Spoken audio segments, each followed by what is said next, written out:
नमस्कार मकर राशि वालों। आज हम एक बहुत ही ज़रूरी और असरदार ज्योतिष की घटना पर बात करने वाले हैं, जो आपके जीवन के आने वाले कुछ महीनों की एक बहुत ही साफ तस्वीर आपके सामने रखेगी। ज्योतिष में राहु को एक जादुई और बहुत ही तेज ग्रह माना गया है। जब राहु अपनी पूरी पावर के अंदर होते हैं और आपके फेवर के अंदर काम करते हैं, तो यह वो रिजल्ट देने की ताकत रखते हैं जो अक्सर सालों की लगातार मेहनत के बाद भी नहीं मिलते। 8 अगस्त 2026 से लेकर 8 दिसंबर 2026 के बीच मकर राशि वालों के लिए बिल्कुल ऐसी ही ग्रहों की ऊर्जा बनी हुई है। अभी हाल ही के अंदर 2 और 3 अगस्त की आधी रात को एक बहुत बड़ा नक्षत्र परिवर्तन हुआ है। राहु अपने ही नक्षत्र शतभिषा को छोड़कर मंगल के नक्षत्र यानी धनिष्ठा के अंदर एंट्री कर चुके हैं। राहु एक ऐसी एनर्जी है जो किसी भी तरह की रुकावटें या फिर नियमों को नहीं मानती, और मंगल हिम्मत, रियल एस्टेट, गुस्से और ताकत का मालिक है। जब एक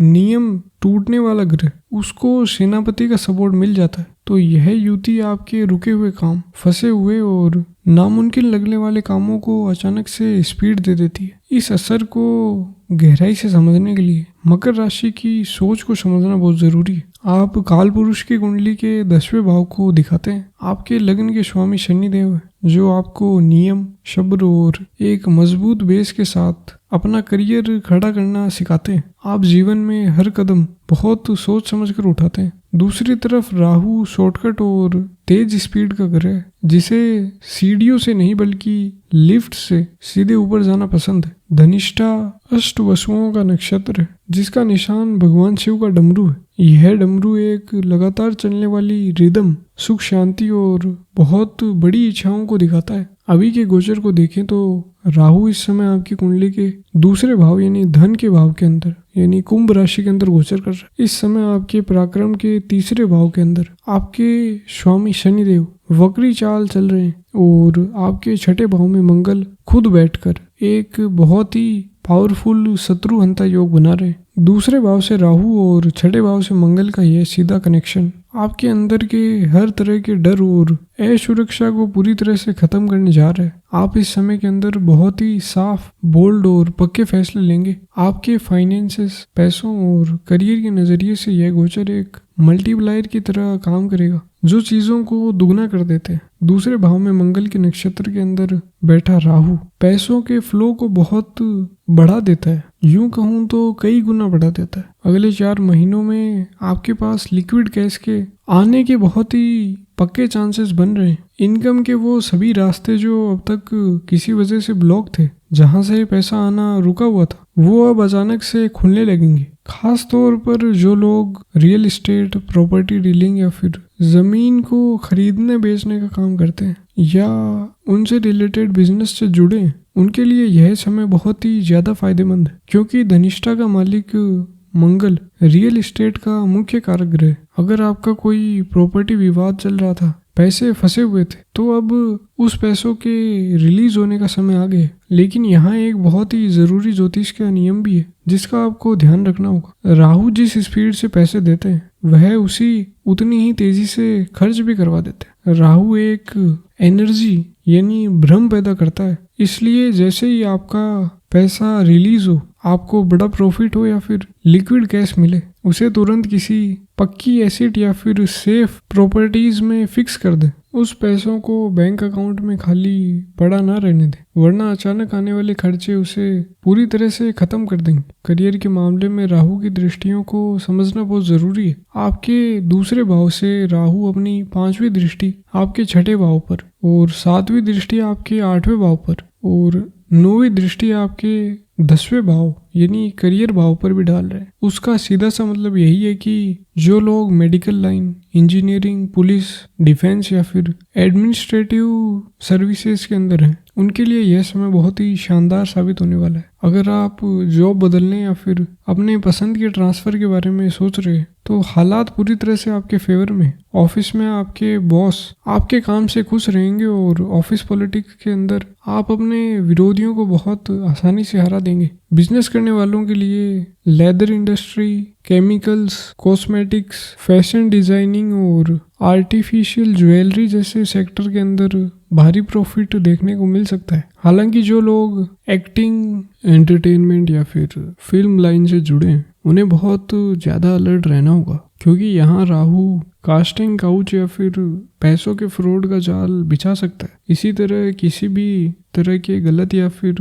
गैर कानूनी शॉर्टकट से खुद को पूरी तरह से दूर रखें। राहु सच को सामने भी लाता है, और क्योंकि आपका मूल स्वभाव ही शनि से जुड़ा है, इसलिए कोई भी गलत कदम आपके लिए बहुत भारी पड़ सकता है। आपके रोज के जीवन और सोशल लाइफ का एक और बहुत ही अहम हिस्सा आपकी जुबान यानी आपकी बोली। कुंडली का दूसरा भाव वाणी का स्थान होता है। जब राहु यहाँ पर मंगल के असर के अंदर आता है तो आपके बात करने के तरीके में एक गजब का आकर्षण होता है। अपनी मीटिंग, प्रेजेंटेशन और डील्स के दौरान आप लोगों को अपनी बातों से बहुत गहराई से इम्प्रेस करेंगे। आप अपनी पावरफुल स्पीच के दम पर बहुत से रुके हुए काम निकाल लेंगे। लेकिन मंगल गुस्सा भी देते हैं।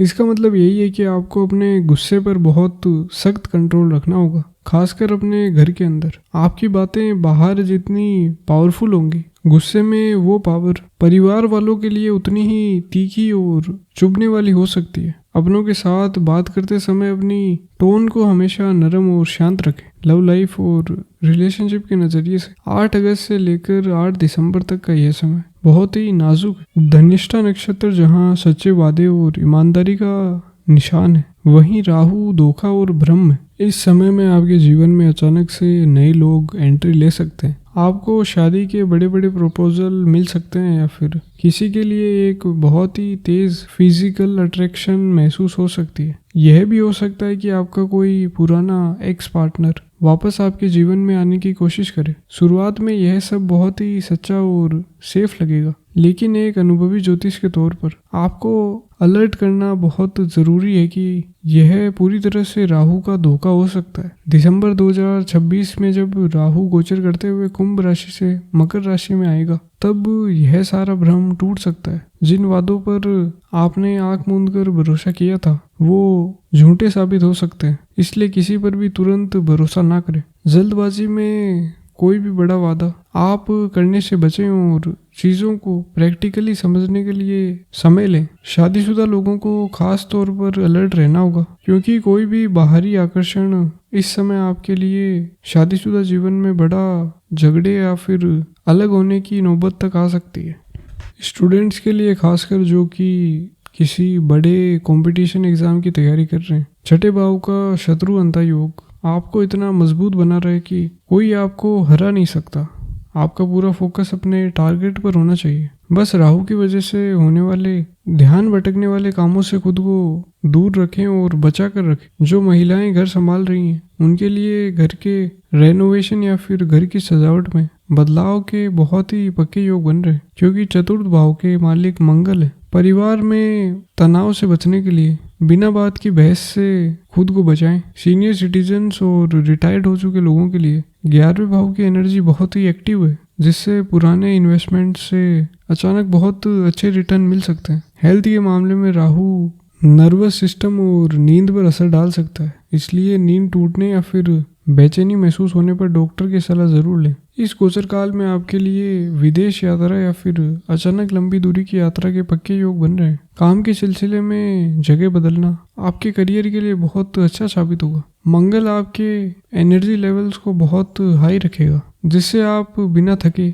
लंबे समय तक काम कर पाएंगे। लेकिन लगातार काम के बीच खुद को दिमागी और शारीरिक रूप से आराम देने का समय जरूर निकालें। ज्योतिष एक साइंस है जो ग्रहों की स्थिति पर काम करती है। गोचर के ये शानदार रिजल्ट्स आपको तभी मिलेंगे जब आपकी अपनी जन्म कुंडली के अंदर ग्रहों की स्थिति आपके फेवर में हो। मगर आपकी कुंडली में मंगल 8वें या फिर 12वें भाव के अंदर बैठा है, जो एक्सीडेंट्स और खर्चों का भाव है, तो यह गोचर अचानक भारी खर्चे ला सकता है। इसी तरह अगर राहु 8वें या फिर 12वें भाव के अंदर हो, या फिर अभी चल रही महादशा का स्वामी पाप ग्रह के साथ हो, तो इंसान ओवर कॉन्फिडेंस में आकर गलत जगह पर इन्वेस्टमेंट्स कर सकता है। कोई भी बड़ा पैसों का रिस्क लेने से पहले अपनी जन्म कुंडली का विश्लेषण जरूर करवाएं। इन नेगेटिव चीज़ों से बचने और गोचर का पूरा फायदा उठाने के लिए बहुत ही सीधे और पक्के उपाय मैं आपको बता रहा हूँ। सबसे पहला है कि अपने घर से राहु और मंगल की नेगेटिविटी को दूर करने के लिए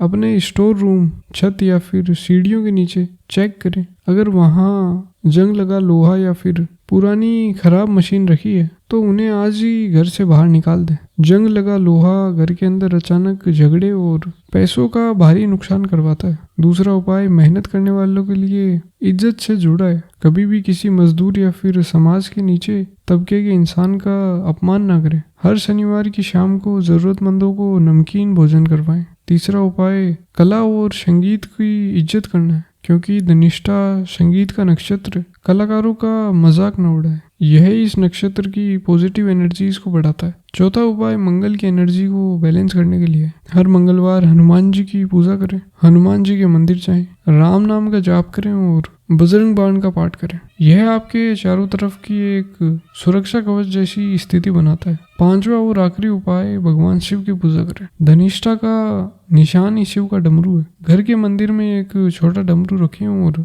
रोज उसकी आवाज घर में गूंजने दें।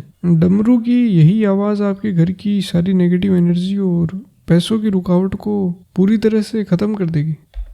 आखिर में मकर राशि वालों, कामयाबी का एक बड़ा नियम यह भी है कि घर के बुजुर्गों की सलाह को कभी इग्नोर ना करें। अगर वो आपको कोई काम करने से रोके तो वहीं रुक जाएं। उनका आशीर्वाद ही आपको बचाएगा। इस समय आपके लिए सफ़ेद और हल्का नीला रंग बहुत ही लकी रहेगा। आपके लिए लकी नंबर 8 और 4 है और लकी दिन शनिवार और बुधवार रहेंगे। राहु और मंगल के इस गोचर के अंदर लालच से बचें, अपने गुस्से को काबू में रखें और अपने असली स्वभाव वाली उस भरोसेमंद मेहनत को लगातार जारी रखें। धन्यवाद।